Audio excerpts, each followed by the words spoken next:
L'indice CAC 40 termine la séance en léger repli dans une semaine et séance marquée par la publication de résultats d'entreprise. Parmi les valeurs qui se sont distinguées vendredi, on retrouve Saint-Gobain, le spécialiste des matériaux, publié pour le premier trimestre un chiffre d'affaires en progression de 10,9%. Données publiées de 14,3% à taux de change et périmètre constant à 10,38 milliards d'euros.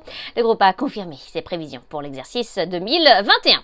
On passe à Safran, le motoriste équipementier aéronautique a gagné du terrain après avoir maintenu ses objectifs qui prévoient notamment un recul de ses ventes limitées entre 2 et 4% malgré la publication sur le premier trimestre d'un chiffre d'affaires ajusté en repli de 37,9% en données publiées et de 34,6% sur une base comparable à 3,34 milliards d'euros. Dans le reste de l'actualité, Vallourec, le groupe de services parapétroliers, a relevé ses prévisions pour l'exercice 2021 et vise désormais un résultat brut d'exploitation compris entre 350 et 400 millions d'euros.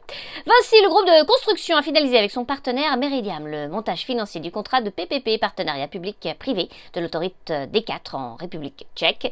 Le projet est financé à hauteur de 474 millions d'euros par endettement en euros et en couronne tchèque.